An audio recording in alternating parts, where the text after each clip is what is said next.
entertaining angels unaware. Supernatural, kind of crazy. We might have heard this at other places, but this is where it comes from. The author speaks about this in verse 1. He says, "Keep on loving one another as brothers and sisters. Do not forget to show hospitality to strangers, for by doing so, some people have shown hospitality to angels without knowing it.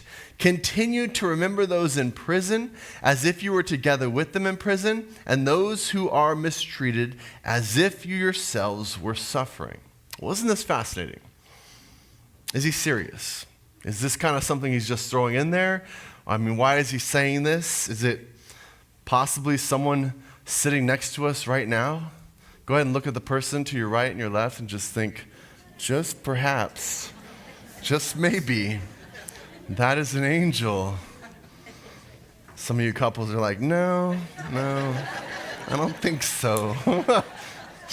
Actually, so Hebrews talks about angels a lot. It's really interesting because it starts off with angels and then it sort of ends with angels. It starts off saying, make sure you have them in the proper respect, in that they're here and Jesus is greater and a lot greater. And so it starts off just because they're so into angels. It starts off saying Jesus is greater.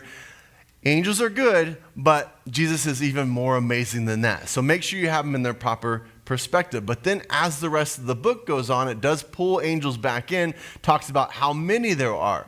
We actually see this throughout the entire Bible. Revelation speaks of this. It says, "Then I looked and I heard the voice of many angels, numbering thousands upon thousands and 10,000 times 10,000. And they encircled the throne, the living creatures and the elders," and it goes on and on. So it talks about a lot of angels. And then in Matthew 18:10, go back to the beginning of the New Testament where it says this, "See that you do not despise one of these little ones, for I tell you that their angels in heaven always see the face of the Father in heaven." Now, we talked about this earlier on in a different sermon, but the concept that many scholars believe is that there is an angel, and possibly more than one, for every human being that has ever lived on the planet. It's where we get guardian angels from. And there's 4 other places in the Bible that say similar things, so it's not that far-fetched. Then we also see the Bible say there are more angels than stars in the heavens. And that new telescope they just threw up there, I don't think it's called a telescope, whatever they call it, I think every time I see a picture, I'm just so overwhelmed by, wow, there's so many more stars and so much more out in the heavens than I even realized. And there's more angels than that. So, bring it all the way back, honestly, there's a good chance you're in the room right now with some angels. There's a good chance, if there's this many angels, there's a good chance you're running across them all the time. So what does that mean?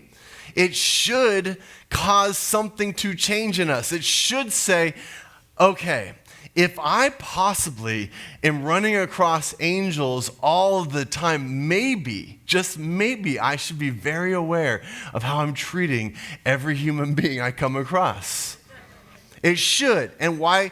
What does the author say about this? It says you should probably love each other as brothers and sisters. You should show hospitality to strangers. You should remember those in prison. I think the author's in prison. That's why he put that in there.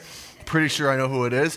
But I think he's saying, think about those in prison too. Don't forget us. That's kind of what I was saying. And then he says suffering. Don't forget those that are suffering. So here's the supernatural shift in our lives.